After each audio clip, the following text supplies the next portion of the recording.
What's up, guys? One Punch here. Today we're jumping straight into some Riftbound gameplay on Tabletop Simulator.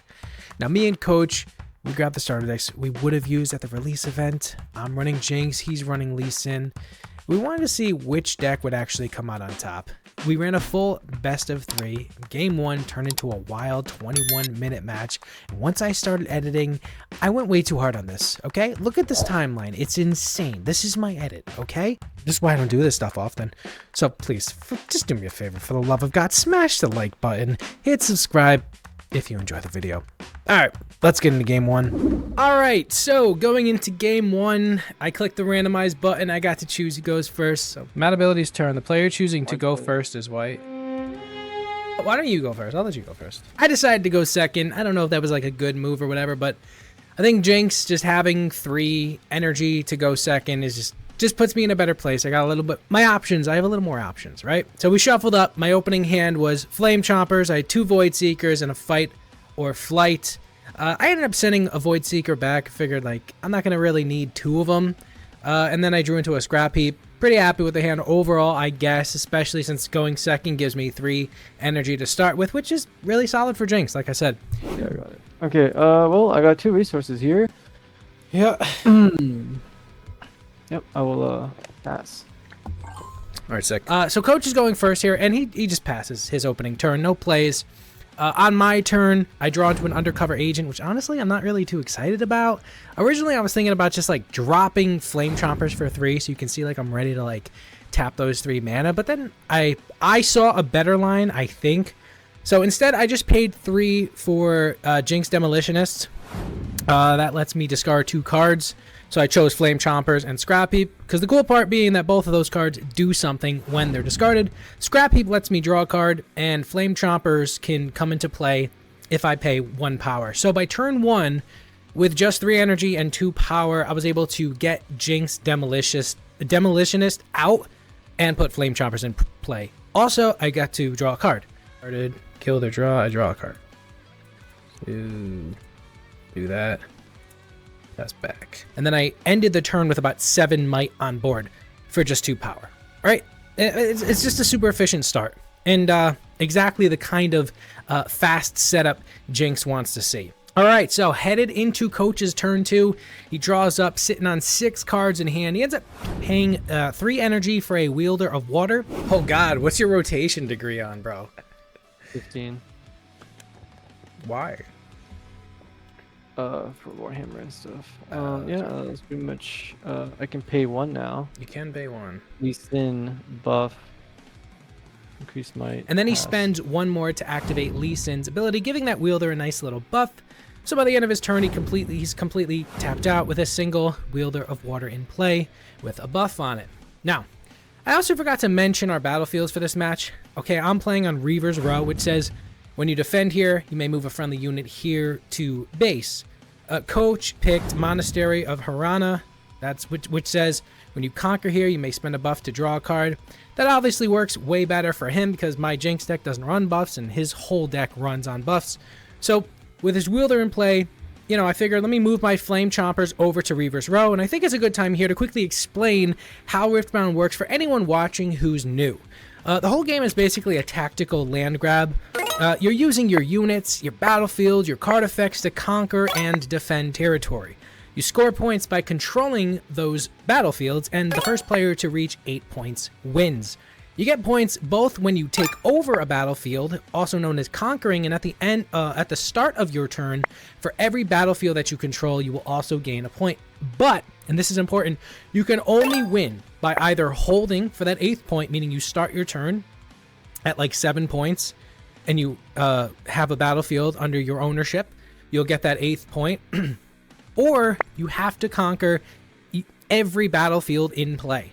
You just at least have to own every battlefield in play during your turn to get that 8th point. So in a 1v1 match like ours, you've got to control both battlefields to close it out. Anyway, back to the game. I send Flame Chompers to Reaver's Row, and then I push Jinx into Monastery of Harana. In hindsight, I don't really think that was the smartest move, because Jinx is now kind of like a sitting duck if he wants to like push in. And then I don't actually have the ability to send her out using Reaver's Row's ability. So I probably should have kept Jinx back, but my thinking was if he tries to attack her, I can use Fight or Flight to bounce his attacker back to his base. I don't really think he's going to be able to do much more than that. If he goes after Flame Chompers, I can just retreat Flame Chompers using the Reaver's Row ability. Now, at the start of that turn, I also drew Brazen Buccaneer, 5 might, 6 cost, and I actually had 2 of them in hand now, which is great potential power later on. Jinx's deck doesn't really hit hard. It's more about discarding smart and getting value out of every card you toss, which is exactly what I'm trying to set up here. So now we go to Coach's turn 3. He's got 6 energy. He moves the Wheel of Water over to challenge my Flame Chompers, which honestly was my bad for not pulling them back. Look at I don't think this is the right move. I'm gonna Fight or Flight. You can't respond, son. I'll Fight or Flight. You can't respond. What the fuck is that? Fight or Flight. Move a unit from move a unit from from a battlefield to its base as an action on your turn or in showdowns. You know, I ended up paying 2 to cast Fight or Flight on his wielder, sending it right back to his base, which kind of left him, you know, like with not a lot of options. So he follows up by paying 3 for a Paca Cub and another 3 for a second Wielder of Water and being tapped out and ending his turn.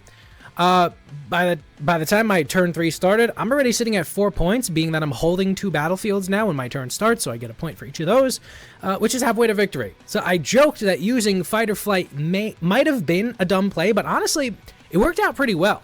Turn 3 and I'm at 4 points, so the momentum is good. Jinx is rolling. I can't really complain about that type of start. I do decide to move Jinx back to base and spend 2 energy to play a Traveling Merchant. I'm going to keep Flame Chompers there on Reaver's Row, and I end my turn with 3 energy open, holding up a Void Seeker in my hand in case Coach decides to swing. My plan here is simple. If he pushes into Reaver's Row, I can drop Void Seeker to pick something off, and if things get messy, I can always pull Flame Chompers back with the Reaver's Row ability. So I end my turn there. Coach readies up for his turn, and now he's got 8 energy, which is a ton. Okay, you have as much as 12, so he's got 8. He's got a lot of energy, a lot of tools to do things with, and he immediately spends 6 to bring out his champion Lee Sin.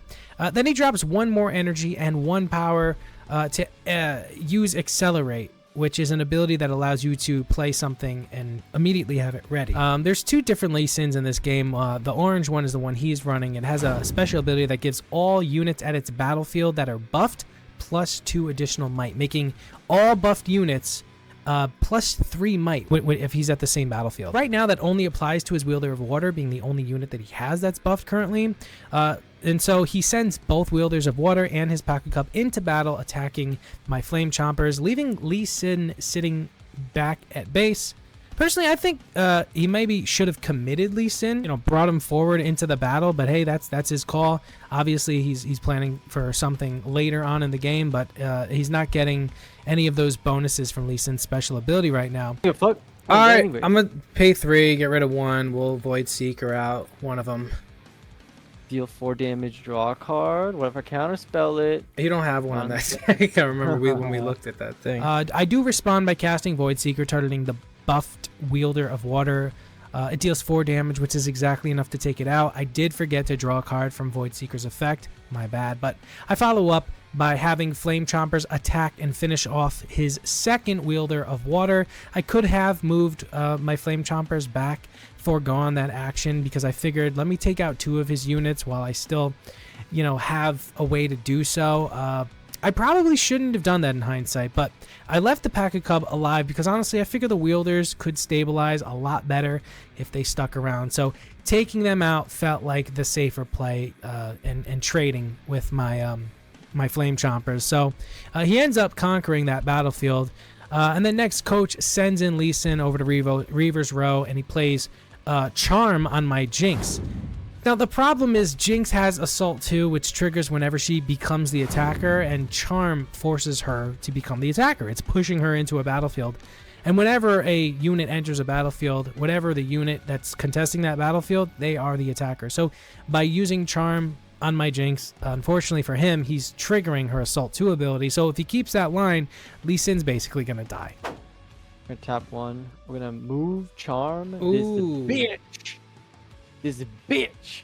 Get over here. Wait, hold on, Mortal hold on. Kombat fatality on that bitch. She's now attacking, though. You do know that she's a 6. Why is she attacking? She's moving here. Mm-hmm. Yeah, but I'm challenging the base, so I'm challenging the battlefield. You're an attacker? Yeah. What the It doesn't matter because he started trying to play a bunch of hidden cards and we both started cracking up because he's definitely misreading What that the fuck are you mechanic. doing? Hold on. Hidden cards cost a power each for hiding, and you can only hide one hidden card. And you can't use a hidden card the turn's played. Jesus, Coach. What do you mean, dude? Was this your first time playing? I will hide it. Mm-hmm. Quick rules note for anyone watching.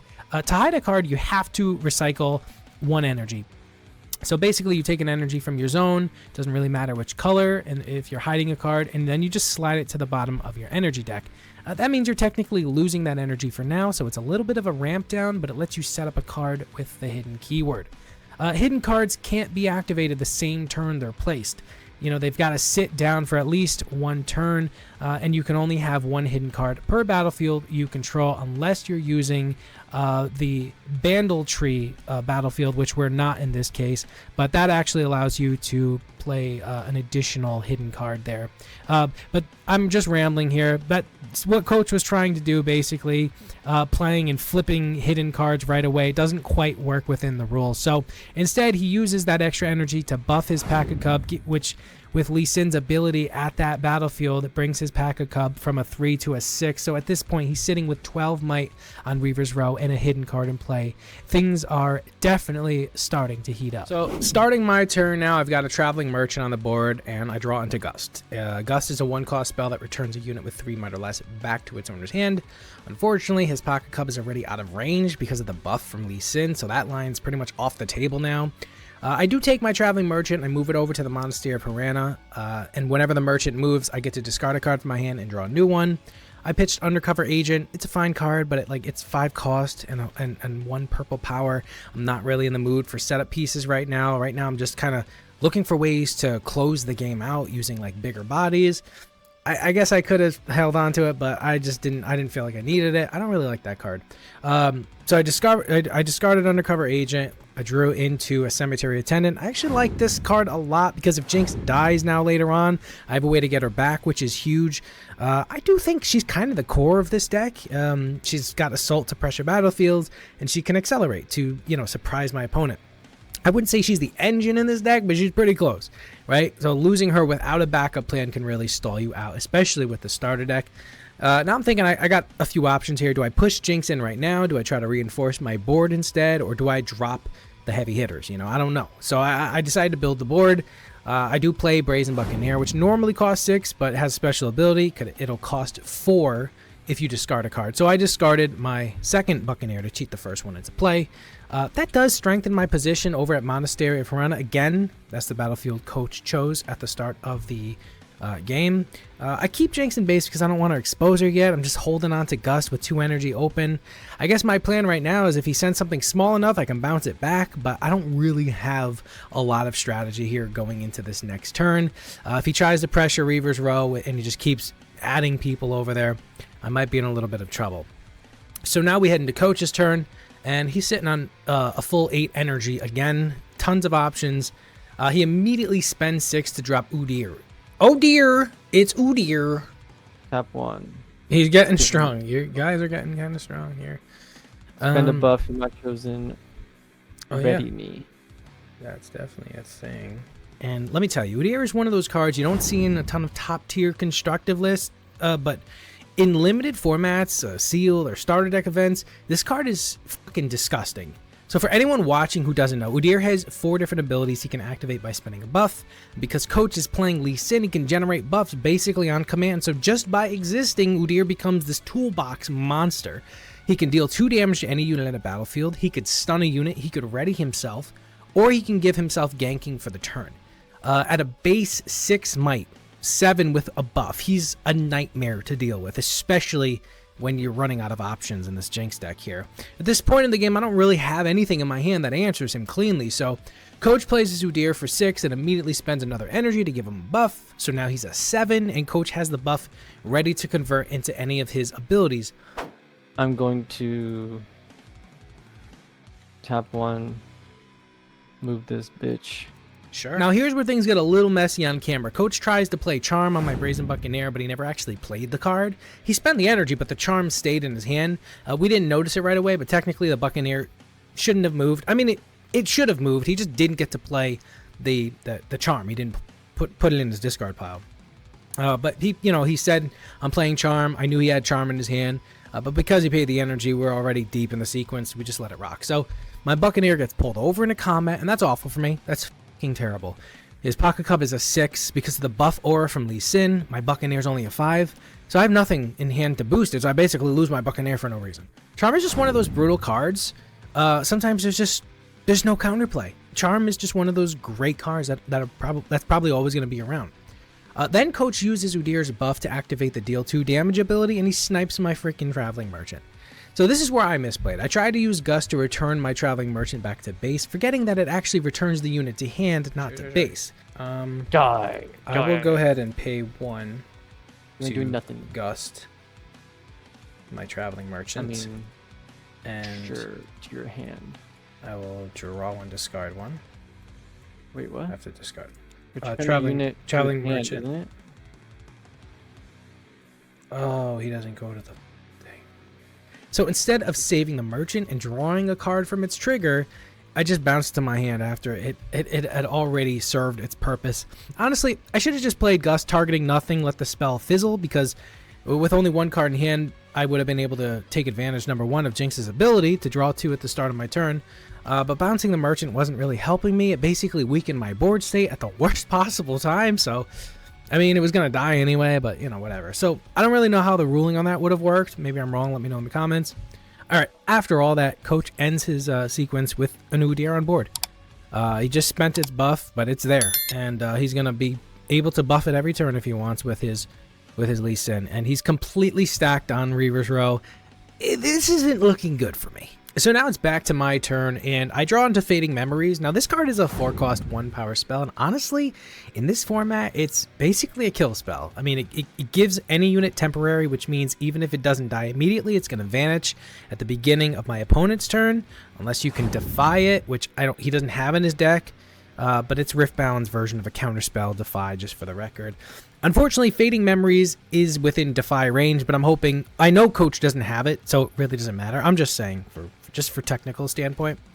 The problem is, I don't know whether I should use it on Lee Sin or Udyr, and I don't know when I should use it either. So these are both problems in very different ways. So I'm holding it while I try to set up a line of play that I can try to swing the game in my favor. So the first thing I want to do is send Jinx into attack, and this is where I really throw the game, because my plan, which actually wasn't bad in theory, was this. Jinx attacks, she triggers Assault 2, she kills Lee Sin, they kill each other. Then I play Cemetery Attendant, I revive Jinx, I bring her back to my hand, I then replay her, attack his Pack-a-Cub, who's now a sitting duck, clean up his board, and take over Reaver's Row. Then, next turn I'll use Fading Memories on Udyr to finish stabilizing, and now that Jinx is in Reaver's Row, I can always send her back out of Reaver's Row, so that when she's attacked, using Reaver's Row ability, and hopefully keep her alive. Now, if that worked, I'd clear almost his entire board and force him to have to rebuild while I still had Reaver's Row to keep Jinx safe, but I fucked up. Activate. Yep. United Stand, Shen Ultimate. So this thing's an 8. Well, I'm going to give a buff a friendly unit. Buff a friendly unit. Hang on. Buff's given an additional +1. What the Hold on, wait, what? So all these are +3 now. That's a 10 and that's that's a a 7. 7. Oh, that sucks. So this dies. they both- There's only one hidden card in those decks, I think, and it's Stand United. Now, Stand United does 2 things. It buffs a unit, and all buffs give an additional +1 might that turn. So I kept rereading it on camera like an idiot because I misremember the effect. See, I thought it only added extra might to already buffed units. I forgot that the fucking card itself buffs something and boosts other buffed effects by +1. So when Coach flips it, here's what happened instantly. His Pack-a-Cub jumps from 6 might to 8. His Lee Sin jumps to 7. My Jinx is only a 6. So instead of winning that combat, Jinx just got decimated on impact, and that's on me. That's 100% just a misplay, and also not respecting the hidden card. And that's just my fault for not knowing what the card does, right? At this point, I'm forced to adjust. I'm annoyed. I'm tired of Lee Sin pumping everything, so I pay the 4. I cast Fading Memories. So What the fuck is that? it has temporary. Kill a unit at the battlefield, or wait, give a unit at the battlefield temporary. Kill at the start of the control's. Are you serious? Mhm. The card exists? How is this card not like broken tier? I don't know, but fuck your thing. Okay, this card. I target the Lee Sin. If nothing else, he'll be gone at the end of the turn and stop boosting the rest of his board. So now I play Cemetery Attendant. I bring Jinx back to my hand. I don't have enough energy to replay her. My hand is basically just shit at this point. So that's where I'm at. Jinx is dead. I got her back to my hand. I've got Cemetery Attendant on board, and Lee Sin will disappear because of Fading Memories, but Udyr is still alive. Pack of Cub is massive, and he still controls Reaver's Row. Not an ideal situation. And then with that, we move into Coach's turn, and once again, he's sitting on 8 energy. He's got Udyr on board. Lee Sin does disappear thanks to Fading Memories. Not like it really matters at this point. And he immediately starts rebuilding. The first thing he does is he plays Pit Rookie. So it's a 2-cost unit that buffs a friendly unit when it enters. Udyr at this moment wasn't buffed, so he gives the buff straight to Udyr, who can spend those buffs, right? Right away, I try to slow him down by playing Gust on the Pit Rookie. The problem Which is... may or may not Okay, be my guys already got the buff though. Well, yeah, I think that still happens, yeah. It doesn't do anything meaningful because the Pit Rookie still enters, still gives the buff, and then it just goes back to his hand. All it accomplishes is removing a 2-might body. So basically, I just burned a card to delay something that wasn't really threatening. In fact, I gave him more... I gave him another weapon. I gave him his weapon back. It buffs things. It was just... I'm at this point, I don't have the cards to play correctly. Not my best line, but at this point, I'm out of options. Coach then moves Udyr over to the Monastery of Harana, and he uses the buff to draw a card off of the ability.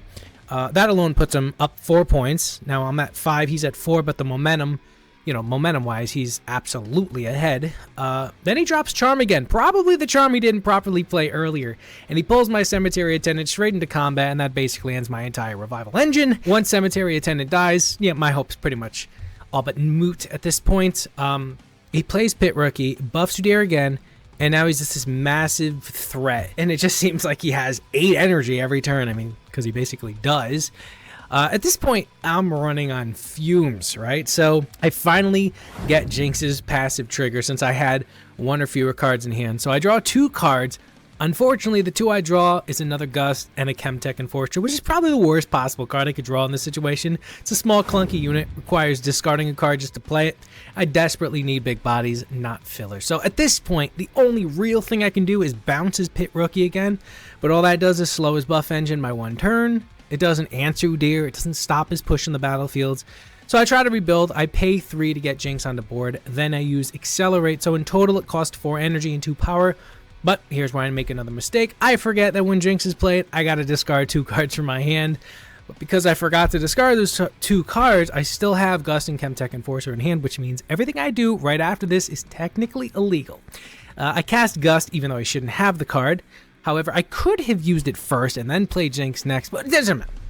I attack into his Pocket Cub, hoping to break through, but he plays fucking Discipline on the Cub, boosting its might, and Jinx ends up dying in the trade. Cub dies too, but that doesn't really help me because my plan was to survive that attack, not trade down. Then, still with illegally retained cards, I play Chemtech Enforcer.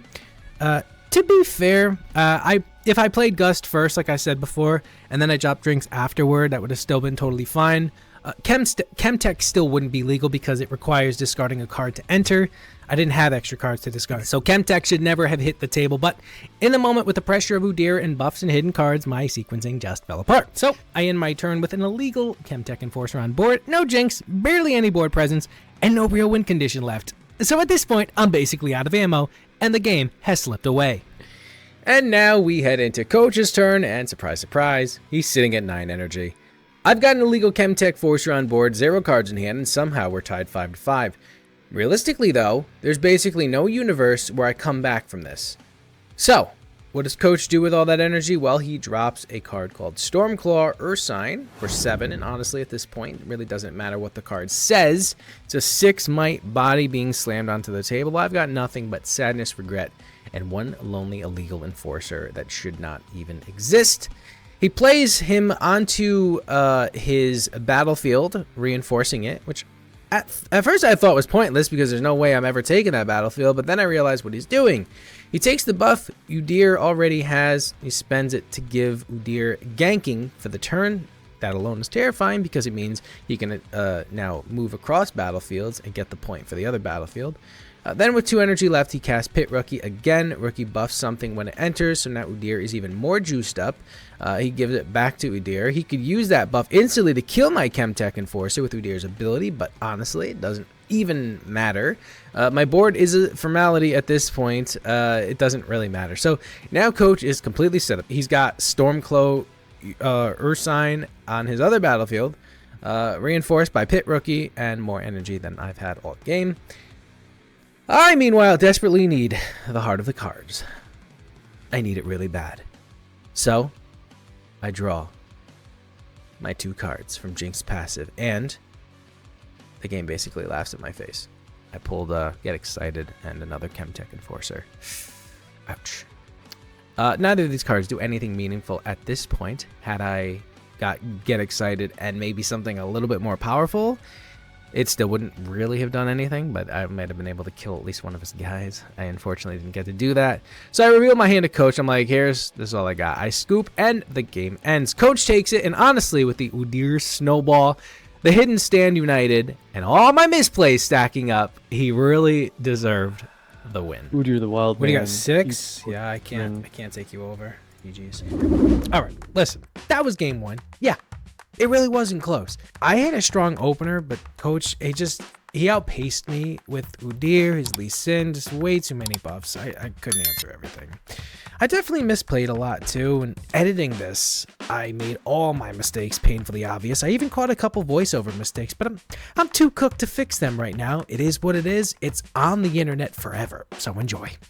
If you guys enjoyed this, please like the video, subscribe. Let me know if you want to see games 2 and 3. Believe it or not, they're a little more exciting than this one was. Thanks for watching, guys. One Punch signing out. Catch you in the next one.